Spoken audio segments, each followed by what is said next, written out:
Subscribe कीजिए GM academy को और घंटे को दबा दीजिए for latest video updates. Hello everyone, welcome back to video solution series. Today's video we start from question number 41. चलिए शुरू करते हैं। क्वेश्चन नंबर 41 हमारे पास among the given structure which has lowest potential energy. Lowest potential energy that means जो सबसे ज़्यादा stable हो, कि हमें मोस्ट स्टेबल पता करना है। तो चेयर फॉर्म में मोस्ट स्टेबल कौन सा होगा जिसमें सब्स्टिट्यूएंट कौन से पोजीशन पे हो, इक्वेटोरियल पोजीशन पे, क्योंकि इक्वेटोरियल पोजीशन पे क्या होता है, रिपल्शन काफ़ी लेस होता है। ठीक है, एक्सियल पोजीशन पे तो रिपल्शन होगा जिससे अनस्टेबिलिटी क्रिएट होगी। तो अपने को देखना है कि ग्रुप्स किस किस पोजीशन पे जुड़े हुए हैं। तो ऑप्शन ए में चेक करते हैं। तो यहाँ पर तीनों ग्रुप, यहाँ पे भी ये भी इक्वेटोरियल है, इक्वेटोरियल इक्वेटोरियल, तीनों ग्रुप इक्वेटोरियल पे है। बी ऑप्शन में चेक करें तो ये एक्सियल पे, ये इक्वेटोरियल पे, ये भी इक्वेटोरियल पे। यहाँ पर चेक करें तो ये एक्सियल एक्सियल और यहाँ पर ये क्या है, ये भी एक्सियल फॉर्म में आ रहा है। ठीक है, ये भी, ये जैसे अप था ये और ये डाउन में। ठीक है, तो ये दोनों के दोनों एक्सियल ही है। डी ऑप्शन में चेक करें तो यहाँ पर ये इक्वेटोरियल है, यहाँ पर ये एक्सियल होता और यहाँ पर ये एक्सियल है, डाउनवर्ड साइड में जा रहा है तो ये।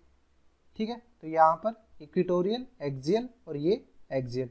तो यहाँ पर चेक कर रहा हूँ मैं कि बी, सी और डी ऑप्शन में एक ने एक एक्सियल बॉन्ड यहाँ पे है जिससे रिपल्शन ज़्यादा होगा, बट ए ऑप्शन में तीनों के तीनों बॉन्ड इक्वेटोरियल पोजीशन पे, तो सबसे ज़्यादा स्टेबिलिटी किसकी होगी, ऑप्शन ए की। तो इसकी पोटेंशियल एनर्जी भी सबसे ज़्यादा होगी, पोटेंशियल एनर्जी इज मिनिमम।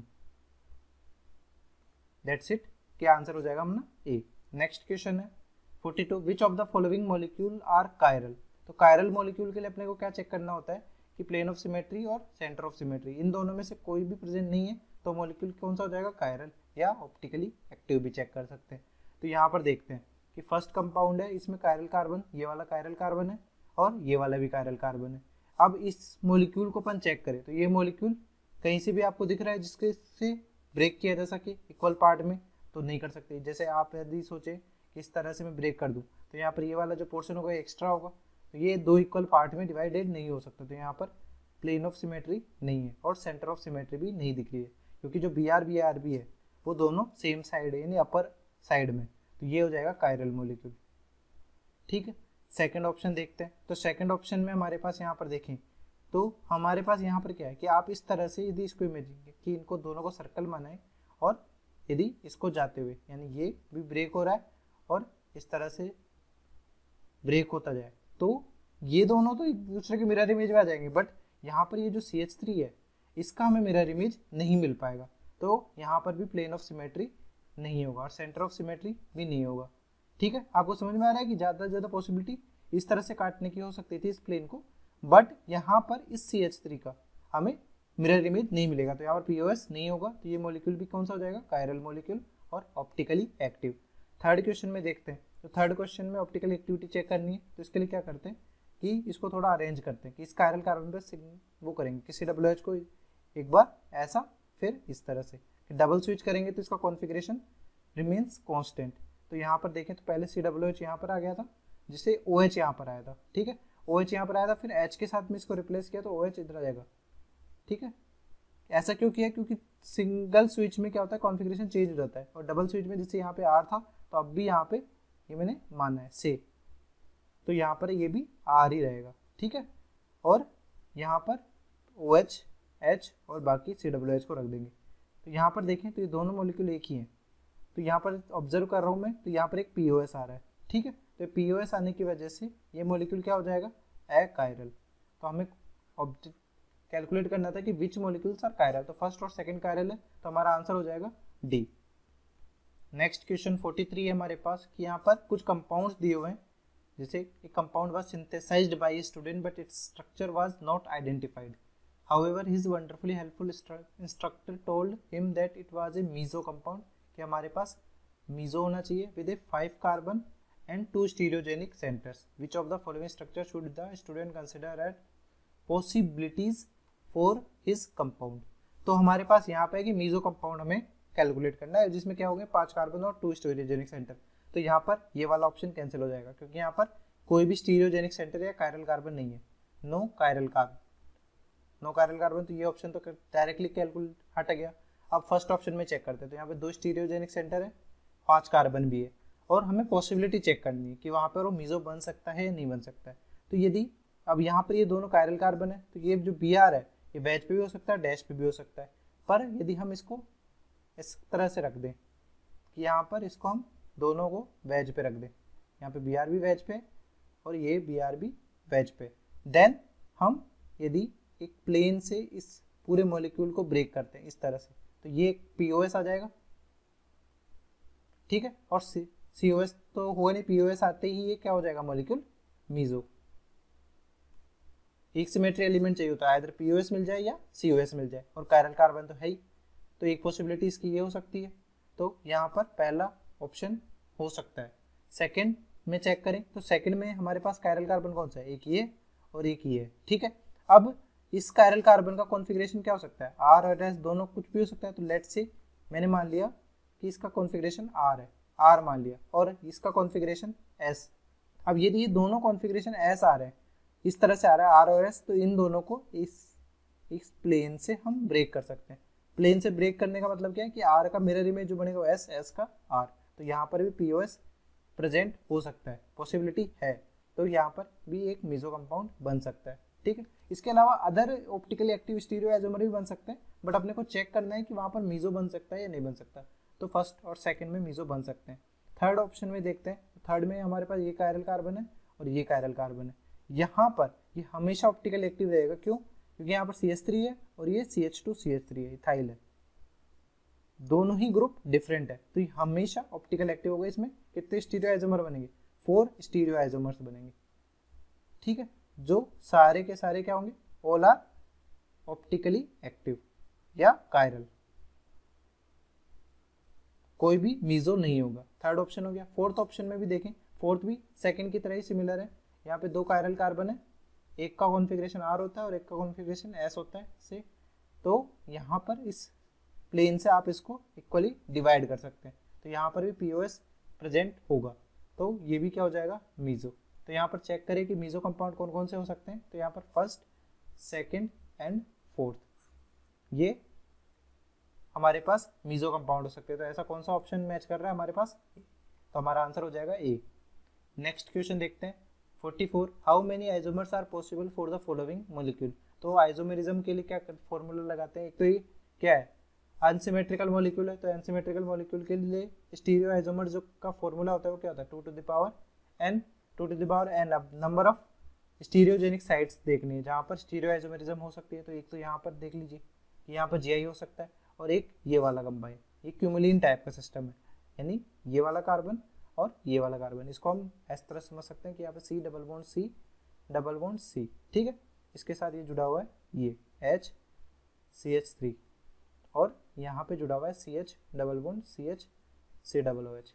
तो यहाँ पर 2, ये n इक्वल टू 1 हो जाएगा, और एक पूरा ये सिस्टम n इक्वल टू 2 हो जाएगा। तो 2 to the power 2 से कैलकुलेट करेंगे तो 4 स्टीरियो आइसोमर्स आ जाएंगे। तो हमारा आंसर हो जाएगा डी। अब यदि आपको इसको एक्सप्लेन करना हो कि फॉर्मूला के अलावा यदि हम इसको सोचें तो कैसे सोच सकते हैं, तो हमारे पास ये जो होता है ये without chiral centre optically active होता है। ऑप्टिकली एक्टिव होने का मतलब क्या है, इसका एक मिरर इमेज भी होगा, ठीक है। तो हमारे पास इनिशियली जो फॉर्म है कि हमारे पास ये था C डबल बॉन्ड C, यहाँ पे H और CH3, इंडिविजुअली इन पे डिफरेंट डिफरेंट ग्रुप जुड़े हुए हैं, और यहाँ पे जुड़ा हुआ है CH double bond CH C double OH, और यहाँ पर H हो गया, ठीक है। इसका एक मिरर इमेज भी बन जाएगा। अब यहाँ पर जो ये वन कंपाउंड है इसके 2 पार्ट होंगे, इसमें सिस भी होगा और ट्रांस भी होगा, ये सिस भी होगा और ट्रांस भी होगा। तो ये टोटल कितने हो जाएंगे यहाँ पे 2, और इसके मिरर इमेज में भी ये वाला पोर्शन तो होगा ही, उसमें भी सिस और ट्रांस होंगे, सिस और ट्रांस, तो उसमें भी 2 मिलेंगे अपने को। तो 2 + 2 टोटल कितने हो जाएंगे, 4 स्टीरियो आइसोमर्स हो जाएंगे। क्वेश्चन नंबर 44 के नेक्स्ट क्वेश्चन देखते हैं 45, which of the following molecules are chiral. अपने को कायरल देखना है तो POS COS चेक करनी है। तो यहाँ पर फर्स्ट कंपाउंड में देखते हैं, तो फर्स्ट कंपाउंड में भी यहाँ पर POS नहीं होगी। आप इस तरह से भी ब्रेक करते हैं इसको, यानी इस तरह से भी जाते हुए ये ब्रेक हो रहा है, यानी इस तरह से, और यहाँ ये भी ब्रेक हो जाए, बट ये इसके मिरर इमेज में यहाँ पे होना चाहिए था और इसके मिरर इमेज में यहाँ पर होना चाहिए था, जो कि हमें नहीं मिल रहा है। तो यहाँ पर POS नहीं है, COS भी नहीं है, और ये क्या हो जाएगा, कायरल मॉलिक्यूल। यदि प्लेन ऑफ सिमेट्री और सेंटर ऑफ सिमेट्री नहीं है तो वो मॉलिक्यूल कायरल होगा। सेकंड ऑप्शन चेक करते हैं। तो सेकंड ऑप्शन में आपको देखें तो सेकंड ऑप्शन में हमारे पास यदि हम इसको रोटेट कर सकते तो रोटेट करने के बाद में ये हो सकता है, बट यहाँ पर अपने को जो स्ट्रक्चर दिया हुआ है, ये स्ट्रक्चर कौन सा दिया हुआ है, गोच, तो हमें गोच में ही कंसिडर करके चलना है। तो गोच कन्फॉर्मर में ही आप देखें तो यहाँ पर POS और COS नहीं होगा इस क्वेश्चन के अकॉर्डिंग। बट जनरली अपन क्या करते हैं, इसको यदि रोटेट करने से क्या होता, ये आपको कंफ्यूजन में आ सकता है कि इसको रोटेट करके हम क्या करते हैं, यहाँ पे CH3 OH H रोटेट किया इसका तो ये OH इधर आएगा, CH3 यहाँ पे आ जाएगा और H यहाँ पे आ जाएगा। तो इस केस में क्या हो जाएगा, यहाँ पर सेंटर ऑफ सिमेट्री आ जाएगा, जिससे ये क्या कंपाउंड क्या हो जाएगा, एक ये मीजो हो जाएगा, होना चाहिए, बट ऐसा नहीं हो रहा है यहाँ पे। और इसका आपको क्लू किस तरह से मिल सकता है, तो यहाँ पर देखिए कि कायरल मॉलिक्यूल आइडेंटिफाई करने के लिए बोला है, और सेकेंड ही कंपाउंड जो है वो सारे ऑप्शंस में कॉमन है, यहाँ पर भी कॉमन है, यहाँ पे भी कॉमन है, यहाँ पे भी कॉमन है, यहाँ पे भी कॉमन है। दैट मीन्स इसने इंडिकेशन दे दिया है कि सेकंड क्वेश्चन तो हमारे पास कायरल होगा ही होगा। ठीक है, तो ये तभी हो सकता है जब आप इसका कन्फॉर्मर नहीं बनाए, यानी ये एंटी फॉर्म नहीं बनाए, आप इसको कंसिडर करें कि ये गोच फॉर्म में ही है, तब इसमें प्लेन ऑफ सिमेट्री और सेंटर ऑफ सिमेट्री दोनों ही नहीं होंगी और ये हो जाएगा एक कायरल मॉलिक्यूल। ठीक है, क्लियर हो गया आपको। नेक्स्ट थर्ड क्वेश्चन देखते हैं। थर्ड क्वेश्चन में तो यहाँ पर देखिए कि ये कायरल कार्बन है, ये भी कायरल कार्बन है और ये भी कायरल कार्बन, और यहाँ पर कैसे भी कोई भी POS और COS नहीं आ रहा है, अपने को कहीं पे भी ऑब्जर्व नहीं हो रहा है कि इस तरह से भी आप ब्रेक करेंगे, कैसे भी करेंगे तो यहाँ पे फ्लोरीन है, यहाँ पे ब्रोमीन है, तो यहाँ पर कोई नहीं आएगा, तो ये भी कायरल मॉलिक्यूल हो जाएगा। ठीक है, अब यहाँ पे फोर्थ ऑप्शन में देखें तो फोर्थ ऑप्शन में भी यहाँ पे देखें तो ये कुछ इस तरह का है कि यहाँ पर ये जो बॉन्ड है ये प्लेन में, और ये जो है ये अबव द प्लेन है, दैट मीन्स थोड़ा उभरा हुआ है, अपनी तरफ आता हुआ है। तो इसमें क्या है कि यदि क्लोरीन ये अपर साइड में है तो ये पीछे की साइड में डोर, तो ये इस तरह से इसको हम ब्रेक नहीं कर पाएंगे, ये एक लाइन में नहीं आएगा। यदि एक लाइन में भी आ जाता है और क्लोरीन दोनों का आप ब्रेक भी कर देते हैं यदि एज्यूम करके, तो पर फिर यहाँ पर ये जो क्लोरीन है ये डाउनवर्ड साइड में और ये क्लोरीन अपवर्ड डायरेक्शन में एक दूसरे के मिरर इमेज नहीं होंगे, मिरर इमेज में नहीं आएंगे, तो इक्वली तोड़ने के बाद ही मिरर इमेज भी होना चाहिए, ये POS की कंडीशन होती है। तो यहाँ पर POS भी नहीं होगी, प्लेन ऑफ सिमेट्री नहीं है, और यहाँ पर भी सेंटर ऑफ सिमेट्री भी नहीं है, तो ये मॉलिक्यूल क्या हो जाएगा, कायरल मॉलिक्यूल हो जाएगा। यहाँ पर आपको लग सकता है कि यहाँ पर POS आएगा, बट POS नहीं आएगा। तो आप देख लीजिए कि इनका जो एटम्स का अरेंजमेंट है वो भी डिफरेंट तरह से किया गया है। ठीक है, तो यहाँ पर भी कायरल मॉलिक्यूल होगा, तो यहाँ पर चारों के चारों मॉलिक्यूल्स जो हैं वो कायरल मॉलिक्यूल है, तो हमारा आंसर हो जाएगा ए, तो answer is a. Next question देखते हैं, question 46, which equilibrium is not rapid at room temperature. तो रूम टेम्परेचर पर क्या चीज़ हो सकती है कि जो कन्फॉर्मर होते हैं, कन्फॉर्मर क्या होते हैं, सिंगल बॉन्ड के अलोंग रोटेशन होता है, जो कि रूम टेम्परेचर पर इजीली हो सकते हैं। तो कन्फॉर्मेशंस यदि बना रहे हो अपन तो रूम टेम्परेचर पे पॉसिबल है, अदरवाइज या ज्योमेट्रिकल आइसोमर्स बनाने हो, ज्योमेट्रिकल आइसोमर्स क्या होते हैं, जो डबल बॉन्ड के अलोंग होते हैं। अब डबल बॉन्ड पे क्या होते हैं कि यहाँ पे A B है और यहाँ पे A और B है। अब यदि इसका दूसरा ज्योमेट्रिकल आइसोमर बनाना है तो मैंने इस तरह से करा, तो इसके लिए क्या जरूरी है, इस बॉन्ड को रोटेट करना। इस बॉन्ड को रोटेट करने के लिए क्या, बॉन्ड को ब्रेक करना पड़ेगा, और पाई बॉन्ड को ब्रेक करने के लिए जो एनर्जी रिक्वायर्ड है वो अपने को रूम टेम्परेचर पर नहीं मिल पाती है। तो GI जो होगा वो रूम टेम्परेचर पे नहीं होगा, एक दूसरे में ट्रांसफर रूम टेम्परेचर पे नहीं होगा, उनको एक्स्ट्रा एनर्जी की रिक्वायरमेंट होगी। तो यहाँ पर ऑप्शन ए देखते हैं, तो ऑप्शन ए में यहाँ पे क्या हो रही है, यहाँ पर फ्लिपिंग हो रही है, जो कि कन्फॉर्मर मिल रहा है, simple single bond sigma bond के अलोंग रोटेशन हो रहा है। ठीक है, तो ये हो सकता है रूम टेम्परेचर पे। बी ऑप्शन में देखें तो ये क्या है, ज्योमेट्रिकल आइसोमेरिज्म है, ये पाई बॉन्ड रोटेट नहीं कर सकता, यहाँ पे रोटेट किया है ना इसने कि Br को यहाँ ले आए, मिथाइल को अबव ले आए, तो रोटेट करना पड़ा, पाई बॉन्ड को तोड़ना पड़ेगा, उसके लिए जो एनर्जी चाहिए वो रूम टेम्परेचर पे नहीं मिलेगी, तो ये ट्रांजिशन जो होगा ये नहीं होगा रूम टेम्परेचर पे। यहाँ पर देखें तो यहाँ पर भी सिंपल क्या है कि ये CH3 कहाँ आ रहा है, यहाँ आ रहा है, ये कन्फॉर्मेशन है, तो ये हो सकता है। क्योंकि कन्फॉर्मेशन है। यहाँ पर भी ये फ्लिपिंग हो रही है तो फ्लिपिंग, सॉरी यहाँ पर ये चेयर फॉर्म है और ये ट्विस्ट बोट है। ये एक दूसरे के क्या है, कन्फॉर्मर ही है, डिफरेंट टाइप्स ऑफ। तो कन्फॉर्मर की कन्फॉर्मेशन में अपने को एनर्जी सफिशिएंट जो रिक्वायर्ड है वो अपने को रूम टेम्परेचर पे मिल सकते हैं, तो डी भी हमारे पास हो सकता है। तो यहाँ पर जो इक्विलिब्रियम रैपिड नहीं होगी उसका ऑप्शन कौन सा करेक्ट होगा, ओनली बी, जो डबल बॉन्ड इंक्लूड कर रहा है। नेक्स्ट क्वेश्चन देखते हैं 47, which is the lowest energy conformation of butane. तो लोएस्ट एनर्जी कन्फॉर्मेशन से क्या मतलब है, जो सबसे ज्यादा मोस्ट स्टेबल हो, मोस्ट स्टेबल, ठीक है। मोस्ट स्टेबल ब्यूटेन का जो स्ट्रक्चर होता है वो कौन सा हो सकता है, एंटी फॉर्म हो सकता है कि ब्यूटेन के लिए CH3H ये होगा और ब्यूटेन के लिए CH3 अपोजिट डायरेक्शन में। तो ऐसा कौन सा कन्फॉर्मर है, ये एंटी क्यों है, सबसे ज़्यादा स्टेबल क्यों है, क्योंकि इसमें जो बल्की ग्रुप है वो दूर दूर है। तो यहाँ पर जो वांडरवाल स्ट्रेन होगा या एंगल स्ट्रेन होगा वो सब लीस्ट होंगे, तो सबसे ज़्यादा स्टेबिलिटी यहीं पे होगी। तो हमारा जो आंसर हो जाएगा वो हो जाएगा सी। नेक्स्ट क्वेश्चन देखते हैं 48, which of the structures given below are chiral. Chiral के लिए आपको POS और COS ही चेक करना है कि यहाँ पर POS और CS है या नहीं है। तो देखते हैं, तो पहला क्वेश्चन है, पहले क्वेश्चन में आप देखें तो यहाँ पर यदि मैं इस लाइन के अलोंग इसको ब्रेक करूँ तो यहाँ पर देखें तो ये कार्बन और ये कार्बन हाइड्रोजन्स वैसे ही हैं। यहाँ पर भी देखो तो CH3 डाउनवर्ड डायरेक्शन में ही है, तो ये एक प्लेन ऑफ सिमेट्री को नोट कर रहा है। यहाँ पर एक प्लेन, ये दोनों को इक्वल पार्ट में डिवाइड कर रहा है और दोनों इक्वल पार्ट एक दूसरे की मिरर इमेज है। तो ये क्या हो जाएगा, एक अकायरल मॉलिक्यूल हो जाएगा, ठीक है। अब सेकंड देखें तो सेकंड में यहाँ पर मैं ऑब्जर्व करूँ तो यहाँ पर क्या हो रहा है, ये कुछ ऐसा है कि यहाँ पर CH2OH ऊपर है, यहाँ पे CH2OH भी ऊपर है, तो ये दोनों तो ऐसे एक दूसरे के साइड में जा सकते हैं, बट यहाँ पे क्लोरीन और क्लोरीन वो दोनों सेम डायरेक्शन में। तो यदि आप POS चेक करना चाहें तो POS तो आ नहीं सकता इसमें, क्योंकि POS CH2H अपर डायरेक्शन में, ये अप है और ये डाउन है, ठीक है।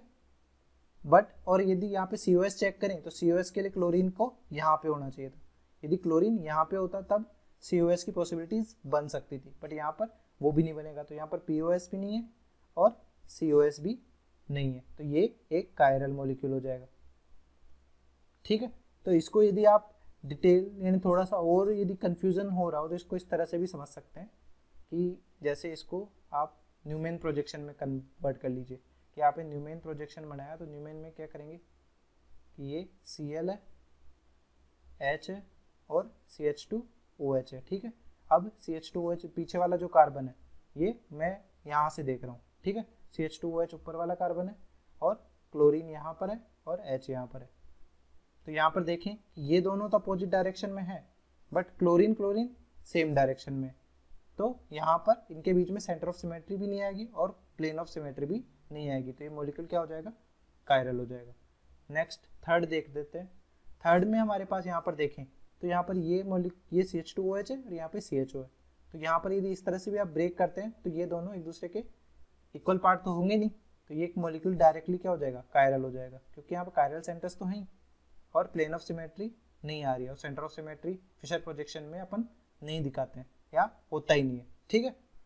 फिशर प्रोजेक्शन में डायरेक्टली कैलकुलेट करना चाहें तो।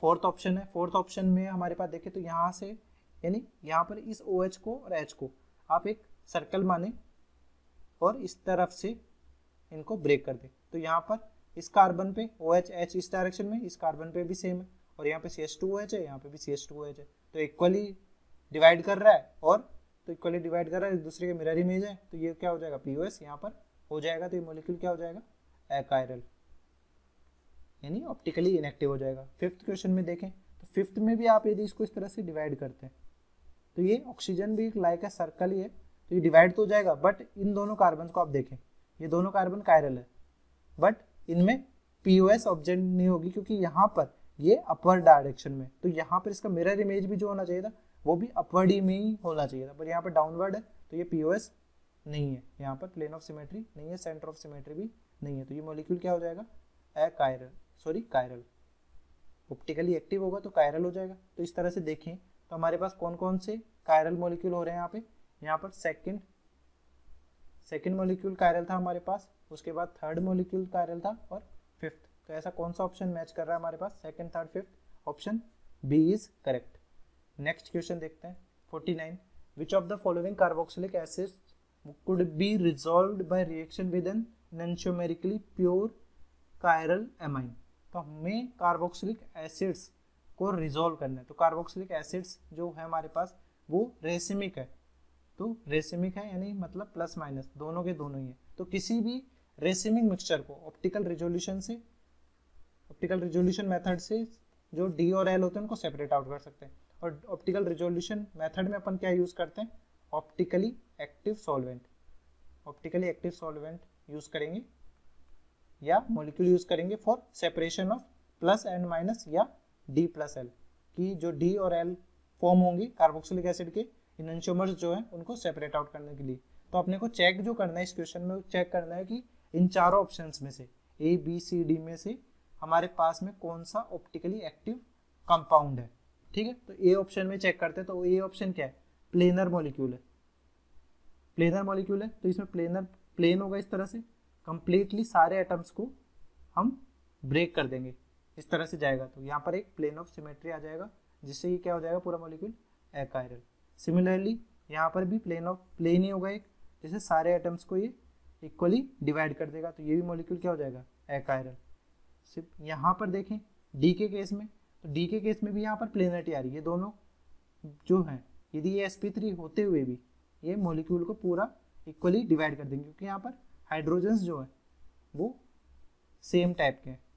तो ये अपवर्ड और डायरेक्शन में होगा, जैसे एक हाइड्रोजन अप होगा एक डाउन होगा, तो इस तरह से तोड़ेंगे इनको। यदि आप जो इनका प्लेन है वो कुछ ऐसा होगा, यदि प्लेन में इस तरह से जा रहा है तो ये एक हाइड्रोजन यदि ऊपर हो गया तो एक हाइड्रोजन नीचे हो जाएगा, और एक हाइड्रोजन यहाँ पे ऊपर हो गया तो एक हाइड्रोजन नीचे हो जाएगा। तो इस तरह से दोनों हाइड्रोजन्स भी कट जाएंगे, और बाकी तो sp2 हाइब्रिडाइजेशन है तो ये प्लेनर हो जाएगा, तो यहाँ पर ये मॉलिक्यूल भी क्या हो जाएगा, एकायरल।